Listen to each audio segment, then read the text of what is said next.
আসসালামু আলাইকুম।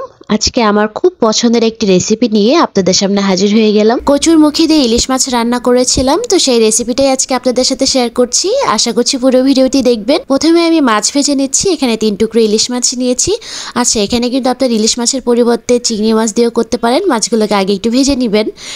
আমি নুন হলুদ মাখিয়ে এগুলোকে ভেজে নিচ্ছি। মাছগুলোকে কিন্তু খুব কড়া করে ভেজে নিব না, হালকা একটু ভেজে নিয়ে তুলে নিব এগুলোকে। তারপর মাছের যে তেলটা আছে সেই তেলটার মধ্যেই আমি পেঁয়াজ মরিচ একটু ভেজে নিলাম।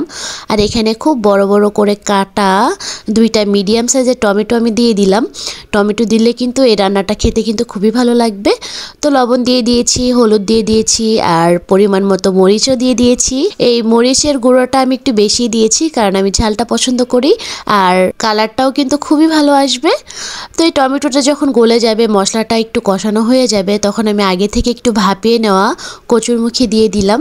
এটাকে প্রায় 5 মিনিটের মতো আমি ভাপিয়ে নিয়েছিলাম। ভাপিয়ে নেওয়া কচুরমুখীটা দেওয়া হয়ে গেলে এই মশলার সাথে খুব ভালোভাবে একটু মিশিয়ে নিতে হবে। তারপর আমি ঢাকনা দিয়ে এটাকে কষানোর জন্য রেখে দিব। তো মাঝখানে এসে এসে ঢাকনা খুলবো, একটু নেড়ে দিব, আবার ঢাকনা দিয়ে দিব। তো এমন করে কচুরমুখীটা যখন কষানো হয়ে যাবে, তখন আমি এর মধ্যে পরিমাণ মতো পানি দিয়ে দিব।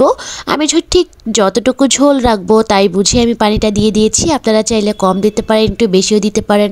আর এই কচুরমুখীটা যখন একটু ভাপিয়ে নিয়েছি, তখন কিন্তু এটা সিদ্ধ হতে আর খুব বেশি একটা সময় লাগবে না। তো ঢাকনা দিয়ে আমি বলক নিয়ে এসেছি। তো বলকটা আসার পর আমি একটু চেক করে দেখছি যে কচুরমুখীটা কতটুকু সিদ্ধ হয়েছে। এটা প্রায় 70%-এর মতো সিদ্ধ হয়ে গিয়েছে।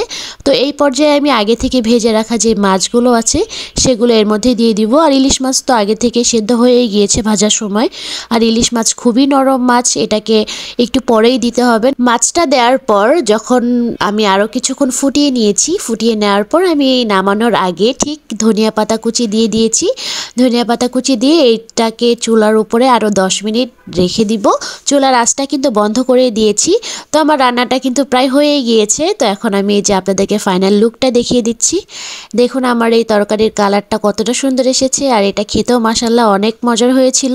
আজকের ভিডিওটি এখানে শেষ করছি। ভালো লাগলে অবশ্যই আমার চ্যানেলের পাশে থাকবেন, আর আমার পেজের পাশে থেকে অবশ্যই নেক্সট ভিডিওর জন্য অপেক্ষা করবেন। সবাই ভালো থাকবেন, সুস্থ থাকবেন। আল্লাহ হাফেজ।